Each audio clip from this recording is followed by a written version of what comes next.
আমি আমার যে সকল সহকর্মীদের প্রধানমন্ত্রী হিসেবে দায়িত্ব গ্রহণের পর প্রথমবারের মতো কার্যালয় কর্মকর্তা কর্মচারীদের সঙ্গে মতবিনিময় করেন তারেক রহমান। প্রয়োজন অন্তত বক্তব্যে তিনি বলেন, দেশের মানুষ অনেক প্রত্যাশা নিয়ে সরকারের দিকে তাকিয়ে আছে, আর সরকার তখনই ভালো করবে যখন কর্মকর্তা কর্মচারীরা পূর্ণ সহযোগিতা করবে। যে আগামী বাংলাদেশের আইন বা সংবিধান অনুযায়ী আগামী 5 বছর আমরা অনেকেই একসাথে কাজ করব।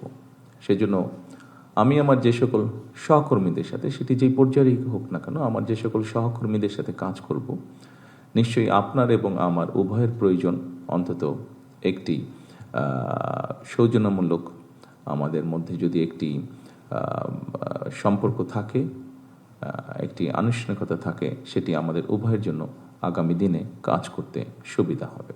নির্বাচনী ম্যানিফেস্টো বাস্তবায়নে বিএনপি সরকার কাজ করতে চায় উল্লেখ করে এ কাজে সফল হতে সরকারি কর্মকর্তা কর্মচারীদের সহযোগিতা চান প্রধানমন্ত্রী। রাজনৈতিক দল হিসাবে আমরা যে ম্যানিফেস্টো জনগণের সামনে উপস্থাপন করেছি, সেই ম্যানিফেস্টো স্বাভাবিকভাবে আমরা বাস্তবায়ন করব এবং একই সাথে পৃথিবীর যে কোনো গণতান্ত্রিক রাষ্ট্রে যখন একটি রাজনৈতিক দল যারা জয়লাভ করে সরকার গঠন করে, তারা তাদের ম্যানিফেস্টো বাস্তবায়ন করে।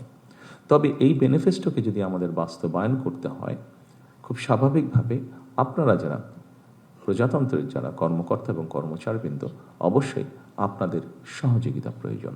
দেশের মানুষের নিরাপত্তা নিশ্চিতে সবাইকে একসাথে কাজ করতে হবে মন্তব্য করে দুর্নীতিমুক্ত দেশ গঠনে তাদের সহযোগিতা চান তিনি। আসুন আমরা সকলে সেই রাষ্ট্রটিকে গড়ে তোলার চেষ্টা করি, দেশের মধ্যে সেই পরিস্থিতিটা তৈরি করার আমরা চেষ্টা করি সকলে মিলে, যেই পরিস্থিতিতে মানুষ স্বস্তি বোধ করবে।